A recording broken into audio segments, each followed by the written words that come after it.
Welcome back, Mighty Vandals, to Tubs at the Club, brought to you this week by Snake River Stampede Whiskey, but we'll tell you a little bit more about that later in the show. We are the 3rd and 10 affiliate on the Big Sky Podcast Network. Idaho Vandals affiliate on the Big Sky Podcast Network. Watch too much of that game tonight.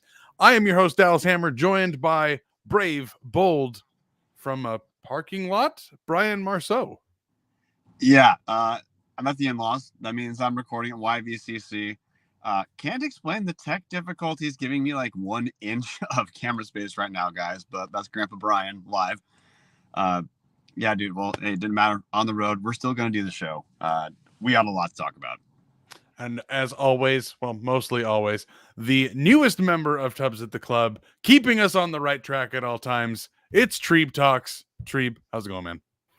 It's going good, man. I was happy to watch an Idaho game where the team had to face some adversity and, try to get things on the right track, and they were successful today. So it was fun to watch. That's a top 5 intro, Trevin. Best in the biz, they say. We're going to be starting to make lateral moves here in the next couple minutes, and then maybe break out a Mason Petrino joke, and we will have hit every single recurring joke from the last couple years of Tubs here in the first couple minutes. So really rolling hot on Tubs After Dark, guys. We're going to jump right into it. Idaho 27, Abilene Christian 24. Maybe the most butt-puckering game I have watched the Vandals play in a year and a half. Bryan looks like he has a whole lot to say. Bryan, we're going to start it off with you. Well, okay. I thought you were going to run through the typical narrative. I was just laughing my ass off at the like most butt-puckering game we've seen in a while. Which, hey, no pushback. Really, really weird game. Which we'll hit on. Usually we start off with what went well, and honestly, like a lot did go well for Idaho for most of this game. I mean, defensively, forced 3 turnovers. Idaho's +5 on turnovers on the year right now. Now, like, the picks didn't immediately lead to scores. Like the first one, honestly, like Maverick McIver threw one of the worst picks I've seen in my life. I was surprised that Kyron Beecham did not call a fair catch on that first pick. But hey, Tommy McCormick's pick, huge later on. But so, like, hey, Idaho defense, I mean, it's hard to explain how well, to me, Idaho played defensively in spite of having some things we'll talk about in the other end of the show. Gave up 104 yards in the first half. It's 24-3. I think that was the score at halftime, Dallas. I don't have live stats as Christy Mayer says, Yak Vegas. But, complete domination, especially defensively in the first half. And ACU, their calling card is moving the ball, having a quarterback who, as you referenced on the show earlier in the week, hadn't thrown a pick since into 2023. Yeah, well, Idaho changed that. So I guess, hey, that's to me is the first thing that went well, is forcing the turnovers and making a team that wants to score, play a low scoring game where, honestly, for 3 quarters, that team ACU offensively was completely on ice for 3 quarters of this game. To stat correct quickly before Treeb jumps in, Idaho 14-0 after the first quarter, 20-3 after halftime, and then opened it up 27-3 on the first possession of the third quarter. I think butt puckering is the best way to describe how this game played out. Idaho hasn't, at least, in my memory, direct memory, hasn't had a game like this where they have, shot up big and kind of had to lose that momentum and then had to gain it back and then try to win the game. It was a unique experience that these guys haven't had to deal with a lot during the Eck era. But something off the bat that I think went well is Jordan Dwyer's ability to get open in various different situations. That first touchdown pass, while it was a great throw from Jack Wagner, Jordan Dwyer located that thing. Like, he did a great job finding the ball, and he's not only getting deep on these post routes, these deep streaking routes, he's getting open in the middle of the field as well. He's been a great security blanket for Jack Wagner, and I think that's the first thing that sticks out to me on what went well. Yeah, honestly, Jordan Dwyer is going to be a problem in the Big Sky for years to come, or wherever he ends up playing. Now that so much easier to move around. Who knows if he's going to be here for an entire career? But if he is, Jordan Dwyer is going to be a serious problem. Jordan Dwyer made a couple different catches tonight that were honestly bailing out the quarterback in the style of throws. Jack Wagner had some great throws tonight, also missed some throws as well, but we'll get into that. Thought Dwyer looked great. Wagner had some decent throws. Idaho moved the ball okay, not necessarily great. Again, ACU pretty strong against the run, but honestly, the first half, Idaho just looked like a team that was, excuse me, dedicated to just crushing the shit out of those guys. After the first half, excuse me, my throat is just. Yeah, so Dallas, what you're getting at offensively, I'll give you a second to get there, is Idaho offensively, it was big plays early, is kind of how Idaho got scored. And that, to me, that's kind of what they're going to have to do with Jack Wagner, because he's not going to pick apart his zone. Like, Idaho likes to try to get those one-on-one setups where, like you're talking about with Jordan Dwyer, and Wagner has an arm, and hey, he connected. We already talked about Jordan Dwyer. Also connected for a long touchdown to Mark Hamper too. But Dallas, you look like you're ready to jump back in. Sorry about that, guys. Recovering from a cold, so the voice still just kind of goes in and out there. Honestly, the first half and then first possession of the second half, it looked like Idaho was it was time to book tickets to Frisco. Like, all three phases of the game, Idaho looked incredible. Bryan, you mentioned it, the 220 passes that Maverick McIver had come into this game with, no interceptions, first 5 throws, no picks, and then he gets picked off twice in his next 40 against the Vandals. So phenomenal work from the defense. Honestly, Keyshawn James Newby should have probably had 7 sacks, but was getting held or face masked, or it seemed like every play he was getting pulled down to the ground, tackled, knocked out. It was pretty hairy. It was a little unfortunate to not see some of those calls get made, because it feels like Idaho gets the opposite end of that when they're on offense. Feels like if the guard moves the hand just enough, it's a flag. But when you're Keyshawn James Newby and you're going to get to the quarterback on every other play, that's kind of what happens. I also want to say they did a good job on the penalties too. They got like the encroachment penalty called by just doing the movement while they were jumping. Like, that looks like that was completely taught. Like, Eck is an old O-line guy, like, just by the book, simple stuff. Like, that's good coaching. Like, I like seeing that kind of stuff. That was awesome. Yeah, and I guess so. Before we're gonna hit the other part is, so defensively, Idaho kicked ass for 3 quarters, but hey, like when the defense really needed to show up, that final drive, they did. Zach Krotzer with a sack and a forced fumble on that last drive. The pressure on the quarterback so most games for Idaho this year, we've seen the Vandals get to the quarterback better as the game goes on. That was not 100% the case. This game was because ACU made the run the fourth quarter, which we'll go into detail in a second. But Idaho defensively rebounded. The defense absolutely is who held on to this game for Idaho, making plays when they needed to. Dallas, I do want to echo what you're saying about Keyshawn James Newby. He still picked up a sack. He's got 7 on the year now. Felt like he probably should have picked up about 3 more, if not for to me, I thought he was held a ton, like you said. But then on the offensive end, I guess this is how I understand Idaho offensively when things work, is with Jack Wagner at the helm.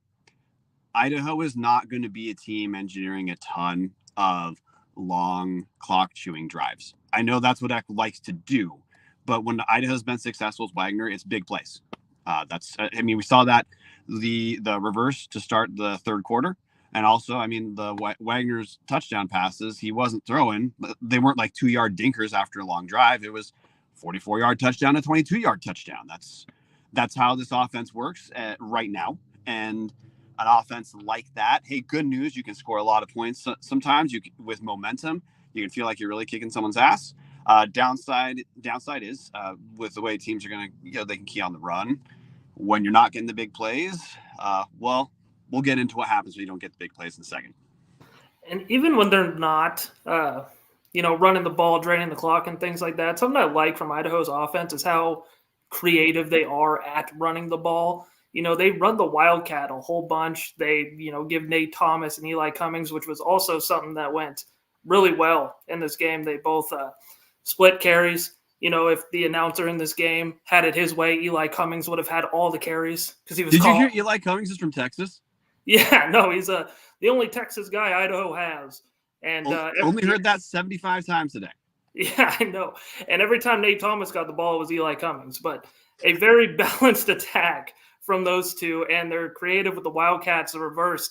When Emerson Cortez got that reverse, he freaking turned on a whole new level. So, they're not just straight, drop backhand off the ball, but the way that they've been able to create opportunities for the run game has been very impressive, I think, from this offense.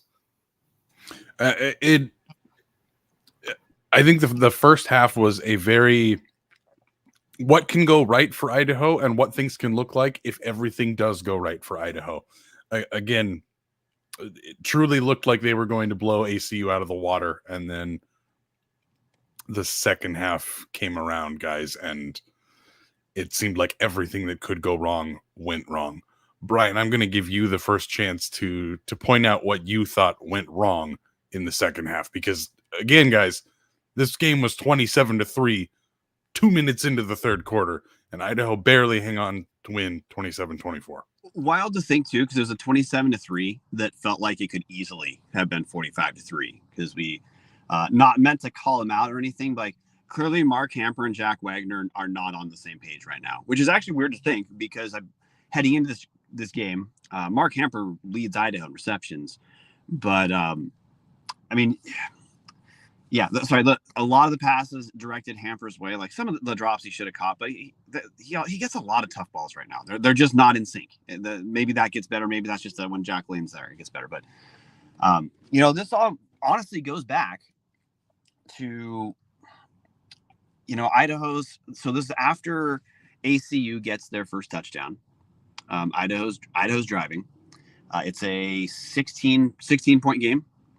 And Idaho on 4th and half a yard not only goes for it, but goes for a deep fade, which incomplete, frustrating. In the Tubs the Club Discord, hashtag only Tubs, full disclosure, people are pretty frustrated with that fade on 4th down.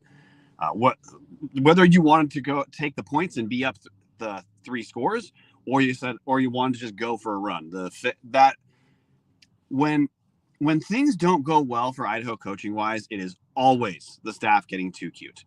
And what happened after that play is it felt like that was the first moment Abilene Christian believed they can actually do something. And immediately, Abilene Christian's a good team. Like, they're top 25. I wouldn't be shocked if they're in playoff contention at the end of the year based off the conference they're in. After that 4th down stop, Abilene marched down the field, touchdown. Then Idaho, if it wasn't 3 and out, it was pretty quick 3 and out. Then Abilene marched down the field again, touchdown. So, hey, what went wrong is, talking about the collapse, Idaho wasn't getting the big plays in the second half. And this is not, for the most part, just offensively. To me, you have to understand the identity with Jack Wagner. Jack Wagner the coaching staff clearly does not yet trust Jack Wagner to do a lot of intermediate types of passing. They call lots of deep throws for him, not a ton of stuff down the middle at all. And I understand why. He's got a good arm, but his accuracy is not 100% there. And it clearly looks like he's just not comfortable going past about the second read on pass plays. So Abilene Christian was able to do what a lot of good teams are going to do this against Idaho. They're going to say, Jack Wagner, you got to beat us right now. They're going to gang up on Idaho's run game. And Abilene Christian did get pretty good penetration a lot of the game against Idaho's rush. And they were able to, Jack Wagner in the second half was around sub 50% completion. So to me, what happened, Dallas, is, hey, the offense completely dried up. And then, hey, maybe humidity mattered for the stamina of the team in a way it's not really going to matter later in the year. I don't know. But the defense for the first time this year started to look like they were on their heels during that fourth quarter run. Yeah, I think you knocked it out of the park. Sorry, I was quick to not unmute there. That was a speed issue. I think, Bryan, you knocked it out of the park there. I think this is a Idaho offense with Jack Wagner in there. They're going to stay true to their identity. And they stayed true to their identity all the way through. It didn't matter if they were winning by 40, losing by 3, and they stayed true to that, and they wanted to rely on the big plays with Jack Wagner.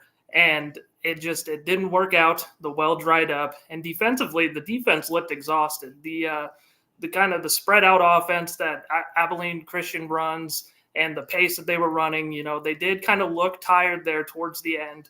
They were kind of building on the momentum, and a lot of the receivers were getting open. They had a lot of different guys catch a ball and make plays down the stretch. So I think it just comes down to the defense got tired and the offense was just sticking to what works with Jack Wagner as a quarterback. Yeah, you go back to that drive Bryan had mentioned where Idaho doesn't convert the 4th and 1 with the fade, which Captain 58 in the comment section, DB laid out for that PBU on the 4th down stop. Ball was a bit underthrown, ... It was there. Again, this is Jack Wagner making his 3rd career start as a redshirt freshman. We've seen that the accuracy is just not what you would hope for. It was just a little too low. If you get a little bit more loft on that pass, you give the guy a little bit better chance of catching it over the DB. These are the kind of things that you're going to see a redshirt freshman just not do every single time. I mean, hey, just a 50-50 ball on 4th and 1 is weird. I don't hate it. If they get it, you love them for it. You know what I'm saying? Yeah. So it's not ideal, but there's certainly worse plays to have called there. But you go back to that, and ACU immediately, Bryan, that was absolutely when it changed. McIver went 33 yards, 13 yards, incomplete pass. Then they had a 5-yard rush, a 6-yard rush, and then McIver 23-yard touchdown, all within the span of 2 minutes. And then Idaho immediately goes 3 and out. ACU immediately puts the foot down, drives the entire field, scores, and then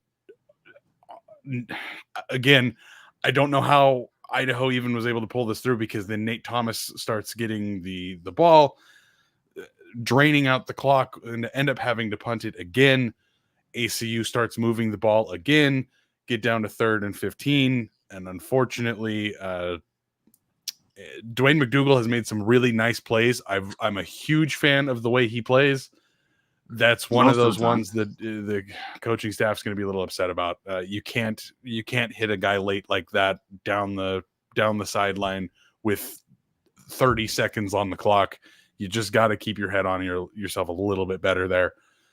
Honestly, felt like Idaho just kind of puckered up and hoped not to piss it away. And honestly, in a different era, in a dead horse type of era, this was a game that got away from Idaho and was lost by 3 touchdowns after being up by 3 touchdowns. So take solace in the fact that, hey, Eck apparently did not get to hear the post game, but Eck did own up to some of the issues of, hey, maybe we kicked the field goal on that 4th down, make it a 3-score game. And hindsight's always 20/20, but maybe you do that in the moment and not think about it afterwards when you've almost pissed the game away. So there's things to certainly correct here, but at the end of the day, Idaho did get out of there with a win. It was a ranked win. It's going to look great on the resume, although there are definitely cracks in the team that we're seeing so far, guys. Bryan, before we get into these last few thoughts and players of the game, man, what did you have to crack open to get yourself through that second half? Well, I mean, Dallas, come on, you don't have to ask. So obviously I was reaching for Snake River, probably Snake River Stampede today. That's honestly Snake River Stampede, one of the best buys in Idaho State Liquor Store. Double barrel finish, first fill bourbon, and then finish in Oloroso sherry casks. 3 grain Canadian whiskey, 80% corn, 10% rye, 10% malted barley. I would like to say I thought about reaching up for the 1915 small batch. That's aged an extra 2 years, and it's double barrel finishes, first fill bourbon, then ex-Canadian rye casks. But I got to say, I stayed true to the Stampede today. But it doesn't matter which one you go for, man. They're both fantastic buys in Idaho State liquor stores. If you haven't given Snake River a shot yet, do it tonight, preferably a couple. Guys, the one last thing I wanted to hit on is we've talked about, before we get into that is before we get into the players of the game, we've talked about the timeline for Jack Lane. Did what we see tonight in the second half, where again Wagner's accuracy inconsistencies were all over the place. Again, beautiful throw, and then it'd be a ball 10 yards past the receiver, a ball at the feet of Hamper. Hamper had a lot of drops tonight. I don't necessarily put all of those on him because, again, yes, if you can get your hands on it, catch it. But also, if you're laying out and it's on the ground, there's just not the connection there that needs to be happening. He didn't have a lot of routine catches. Yeah, there was no, hey, Wagner's open in space. That's the important piece to take away here. Wagner is open in space, but it does seem like there's just not that perfect connection there. Is this something that we're going to have to circle and say, hey, Jack Lane has to come back for this team to be able to get over the hump? Or is there something that Idaho can do to get around the fact that there's just going to be some inconsistencies at the quarterback position right now? I think you should just look at games more narrowly to talk about that, or because look, for a lot of Idaho's schedule, they're going to be defensively, they're going to be fine with what we're rolling out. Did this game make you more anxious, Dallas, about any non-Montana State game this year? Maybe UC Davis. Like, every team has flaws of sort. Idaho does, quite obviously. But Idaho also, they're really, really strong defensively. So what I want to shift back to with this game, if we replayed this game 10 times, like there's 8 blowouts in what we'd replay. Even with what happened today, how many ways did you track, Dallas, where Idaho could have padded an extra 14 or an extra 20 points? I mean, we just hit that. Just the fact of kicking the field goal and going up 19 might have made this a 20-point game for us. And we're talking about this completely different. That's with Jack Wagner there. So just not trying to not answer, but keep that in mind. I do think the best teams in the nation Idaho's going to struggle offensively against, because look, we saw that I think Idaho's O-line is doing pretty well this year overall. Like, hey, Wagner wasn't on running for his life this game, but teams are going to key in on stopping the run, which ACU was in a lot of ways relatively effective doing against Idaho, in spite of Idaho being up, 27-3 at one point during this game. Teams are going to key in on stopping the run and just make Wagner beat them. And so far, Wagner has been able to do enough to get those wins, but it has been, it's a bit of a feast or famine thing, because the accuracy isn't there the way it is with Jack Lane. And just look at Mark Hamper. If 3 of those passes are a little bit cleaner to Mark Hamper, that might have been 2 more touchdowns. And again, that's another way we're talking about this game as a blowout. So, I think we've tried to be pretty dang fair here in how we tell people to understand Jack Wagner. He's a backup. He's a backup who hasn't actually started a quarterback that much. So hey, there is growth. But I think to beat a team like Montana State, some of the teams that are stronger defensively, they're going to do some of what Idaho does defensively, which is say, hey, if you're going to beat us, you're going to have to pick us apart with a bunch of well-timed, well-executed plays for short to intermediate chunks, and that's how you're going to score. Other teams are going to do that to Idaho, and I do think that is the weakness of Jack Wagner right now. Is he doesn't pick apart a team. He doesn't pick apart a defense. You don't see him throw over the middle that much, and I think obviously that's by design, because the middle is open. That's just not what they're doing. So is there a different ceiling with Jack Wagner than Jack Lane? I mean, yeah, but the ceiling's still pretty damn high, because when you have, pretty much one of the best defenses in the nation, that buys you a ton of margin for error.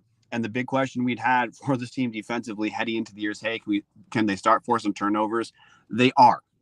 That's a huge deal for understanding what the ceiling of this team is. Like, hey, whatever you bump them down because of playing Wagner over Lane right now, you got to also start bumping up that those turnovers that Idaho has needed to materialize, they are. Yeah, I think Idaho should be extremely optimistic and extremely fine with where Jack Wagner is at right now as a quarterback. And he's picked up big wins as a starting quarterback for a guy that doesn't have a lot of experience. And I think the biggest thing to take away from this game is the fact that Idaho was up 27-3. Granted, there were some accuracy mistakes. There's some mistakes that are going to be made from a redshirt freshman, but he got his team up there 27-3. And yes, Idaho has a great defense, but a lot of those points and a lot of the reason they were up 27-3 was because Jack Wagner was absolutely slinging the fucking rock. Like, he was doing the thing at the quarterback position. And like Bryan said, there is different ceilings for Jack Lane and Jack Wagner when it comes to being the quarterback of this team. But Jack Wagner's ceiling is also pretty high. He's played at a high level, I think. And if he fixes those issues, Idaho's still a national title contender. And it's yet to be seen how they'll compete against the Montana States of the world. But he has an FBS win. He's beat two ranked teams in the FCS. So I still think he's a more than serviceable, a pretty damn good quarterback for Idaho. Yeah, I would agree with that. It's more of a, if I'm being negative Nancy here, you look at the teams like UC Davis and Weber State that are certainly not at the echelon of Montana State and Idaho, but kind of that second tier of Big Sky teams. I feel like they have been shown the way to a potential victory with a performance like what happened tonight. Again, not that they wouldn't have discovered those things on film anyways, but again, you hope to see just continued growth from here. If Wagner does not grow anymore, I think we see what the ceiling is here. But even in the Discord, I made a crack about you can't be making throws like that when you're just staring down a receiver and you've got the check down open and you're just hucking it up and hoping it doesn't get picked off. And 2 plays later, he hit the check down just fine. So as long as we keep seeing that progressive improvement, hey, you got out of here with a victory. Yes, you have to play better than this throughout the entire 60 minutes if you want to be getting rings at the end of the season, like Andrew Marshall said last week. But hey, the win's the win, gentlemen. Sorry, Bryan. Go ahead. I guess the thing. I mean, hey, you and I talked about this a little bit off screen. Idaho, for being a very good team, like top 3, they deserve it. There is a little bit of a knife's edge with what this Idaho team is to me, just because of they're a little predictable offensively. That's how any team is when you lose a linchpin of your offense for however long that's going to be. Hey, we talk about Montana when they don't have Junior Bergen in the lineup. Hey, they're not as good. There's a lot less they can do. They're easier to scheme against. Idaho's the same way. If we don't have Jack Lane, you just don't have a guy who can read the offense, who can read the defense the way that this team was, designed for.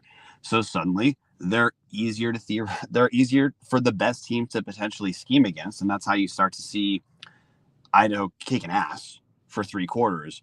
But then it looked like ACU had all the answers. And that's why we had a close game. So I don't know. I mean, I think it's just going to, if you talk about Idaho right now, offensively, you're just going to be consistently going back and forth, because that's kind of what the team is. When things are clicking, they're great, but there's going to be times when the team gets in its own way just because of who they are. And that's when you start to get the puckering that we had for an entire quarter. Any final thoughts, Treeb, before we move on? No final thoughts. I do want to reiterate the fact that I think Jack Wagner overall had a good game. He does have obvious problems, but I think it's so impressive the fact that, he hasn't played quarterback for a long time, and he made improvised plays, and he was completing passes down the field for 40, 60 yards to Jordan Dwyer for scores. And it's impressive to see. And, you know, I'm wondering what his ceiling could be if he makes those improvements each week. Yeah, to kind of buttress the point, you know, I see Jack Wagner as having these two very, very wide ranges in what his throws are going to be, and I really want to start seeing that narrow in a little bit. But again, a guy is a redshirt freshman who had 1 year as a starter in high school because he was backing up a UW recruit. Like, he's going to get improving as snaps go. Crew had 76 in the comment section. Wagner needs to use his legs more. I do agree with that. There was one play that he got 7-8 yards behind the line of scrimmage and was able to get back up to the line before he went down as a sack, but it was a half a yard sack. I want to see a little bit more of that. Want to see him getting past the sticks, moving the ball, especially if Idaho's going to struggle to run the ball up the middle like they did tonight. But gentlemen, we're not talking about running the ball up the middle. We're talking about great all-inclusive week-long vacations that you can take right here in your backyard. Hughes River Expeditions has been Vandal-owned and operated since 1976, and they're ready to take you on the vacation of a lifetime. Enjoy a multi-day trip down the Middle Fork of the Salmon, the main Salmon River of no return, the Salmon River Canyons, or even the Selway. You can check out special trips like one to see the Perseid Meteor Shower. Camp on pristine beaches, Bryan. Run amazing whitewater, hike scenic trails, spot wildlife, soak in beautiful natural hot springs, and fish the most remote stretches of river in the entire country. Just bring your clothes, and HRE will handle the rest. Grab a paddle, catch dinner, and ride the bull all throughout the Gem State. Call Colin now. Tell him that Tubbs sent you. 406-540-4450, or check him out at hughesriver.com. So before we're talking football, just because of the reference to the pristine pitches, it just occurred to me, like, man, like, hey, I know we were all stressed as hell, especially in the #OnlyTubs Discord, patreon.com/Tubbs Club. Costs as little as just a cup of coffee to join. The time that the pristine bitches verbal typo took place was COVID Zach Kloss basketball. It gets a lot worse than being stressed out about a game we end up holding on to win. It's a very good point, Bryan. Very good point. Gentlemen, we're going to go with Bryan first because he doesn't have any stats. So, you know, these could just be things that we make fun of him for here in a minute. Bryan, your offensive player of the game for the Vandals. Well, I know who it's not, but I'm going to go with Nate Thomas. Nate Thomas, probably not the sexiest pick, but had some big rushes late, especially out of the Wildcats. Eli Cummings was a little bit indecisive today. And I don't know if that's because, as we were told 7,000 times, he's playing in front of his own, some home fans in Texas. But I really like what we saw to Nate Thomas. I like the versatility he has of both, just a traditional handoffs, power back, still pretty fast. You can tell he looks healthy. Great. I mean, he's just a great story considering the catastrophic knee injury he had a few years ago. But I thought he had some, in spite of not having like the sexiest stat line, he had some pretty big, meaningful carries, especially late in the game when ACU knew exactly what was coming. So, yeah, offensively, my game ball goes to Nate Thomas. Nate Thomas was my runner-up pick, actually, or should I say Eli Cummings. But I'm going to go with the obvious pick and go with Jordan Dwyer. 5 receptions, 91 yards, and a score. Like I said, he's been impressive, not only in this game, but this season. He's made all the catches that a receiver should. He's kind of an all-around receiver. He's a deep threat possession guy, can take it, can burn you with his speed as well. Very impressed with what Jordan Dwyer's been doing this season. Yeah, both of those great picks. Those were my 1A and 1B. I want to quickly jump in. Jonathan Jacobs, if Eck takes the field goal, we could have been up 19 with 12:32 to play. As bad as the last 12:32 was, the first 47 minutes was pretty impressive by Idaho. Again, it's just those 12 minutes that really made you feel like, hey, Paul Petrino's back in charge, huh? This is fun. Thought we were out of that era. It was not that bad. It was certainly not that bad. We've seen much worse. I've never seen a kid and his father both get unsportsmanlike penalties to ruin a football game. Anyways, we don't talk about those eras anymore. I'm going to nominate the offensive line. Crew had 76 offensive line for player of the game.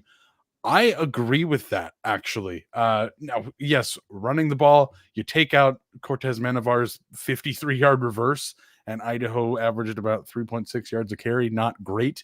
But again, Wagner was not under pressure a whole lot. The pass blocking has certainly improved.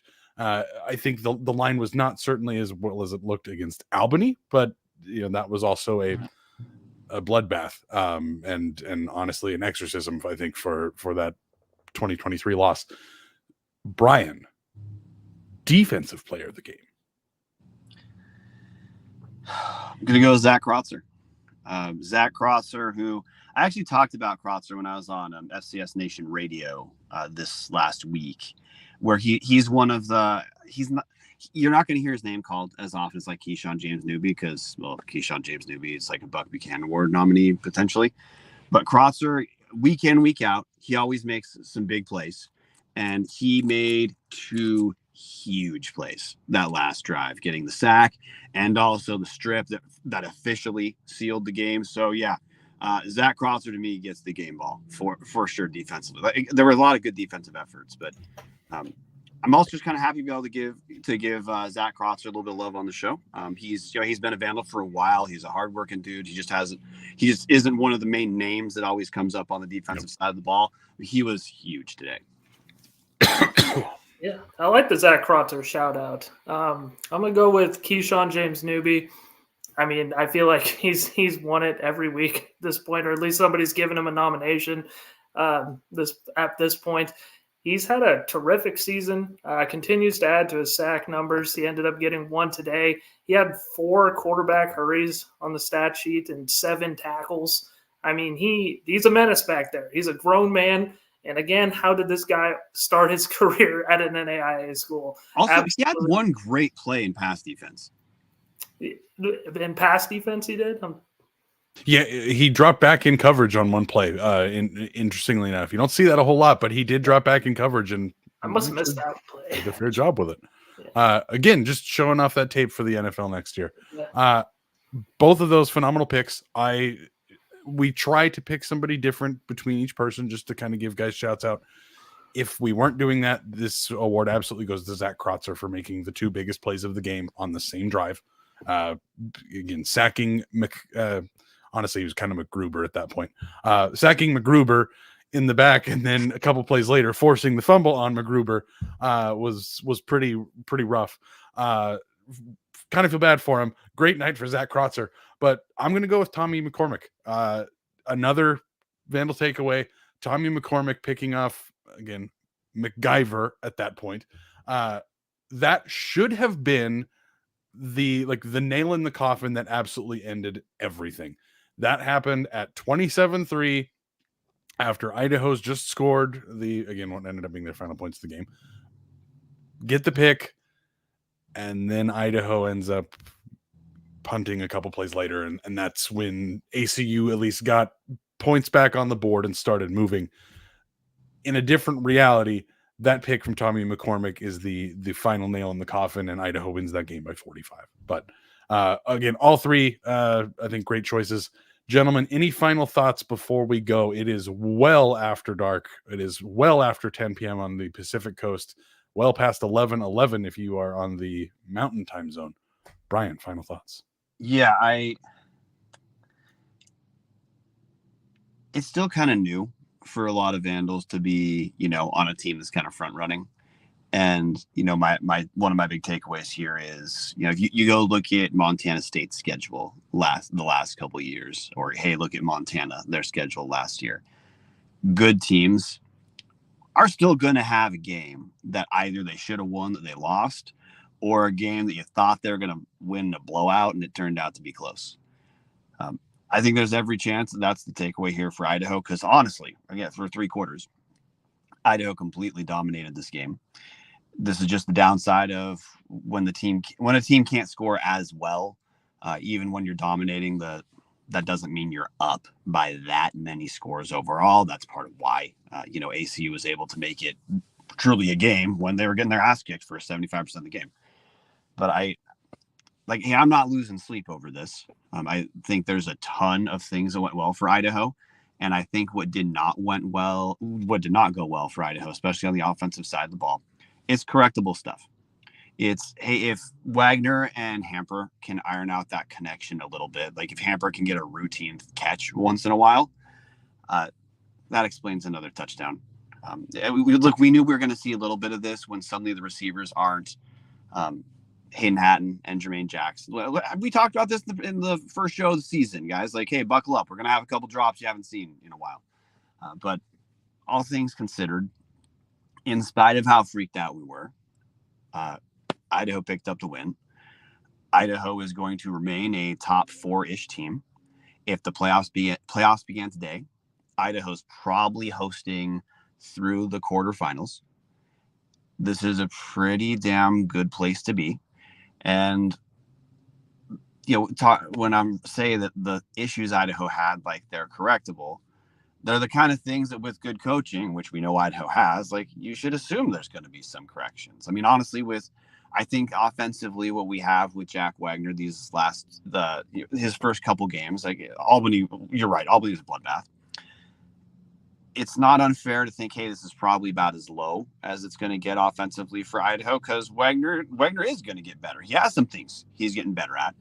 And if teams are going to make Wagner beat them, and if Wagner's going to keep improving, then we're going to see a little bit more each week. Dallas, you gave a great example earlier of, honestly, Wagner hit Cummings, I believe, on a back-to-back checkdowns. Felt like the first time we'd seen that.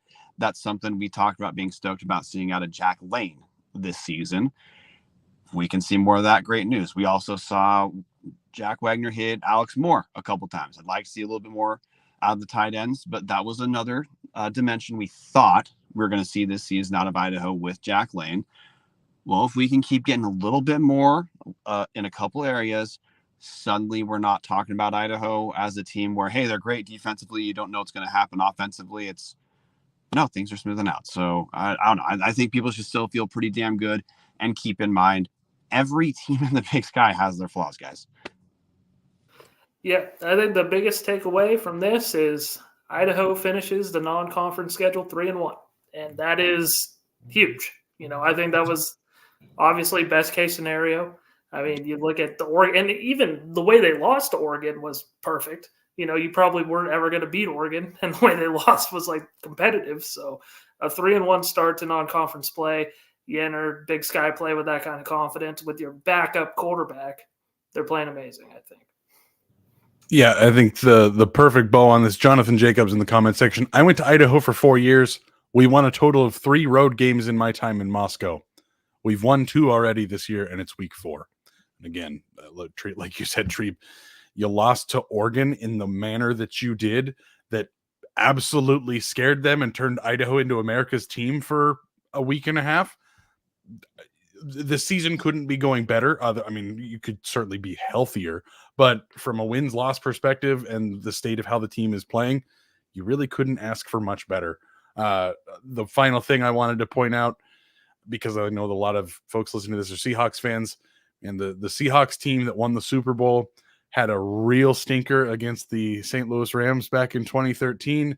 They only won that game 14-9 because the third-string quarterback, Kellen Clemens, threw a fade to Bryan Quick. I'm sure none of you know who Bryan Quick is, for a good reason. Threw a fade to Bryan Quick on Richard Sherman from 4th and 1 with 1 second left on the clock. Barely got out against a team that, again, was trotting out a third-string quarterback the entire year, and then went on to win the Super Bowl by 35 points. So all of this complaining that we're doing tonight about, hey, Idaho really played poorly in those last 12 minutes, that is not an indication that the entire season is going to go that way. Hopefully it's flushed, it's moved on, things improve from there. We don't see that again. You get the scary shit out in week 4 rather than in week 14. Gentlemen, we're well after dark. It's time. Go Vandals. Go Vandals. Go Vandals. Go Vandals.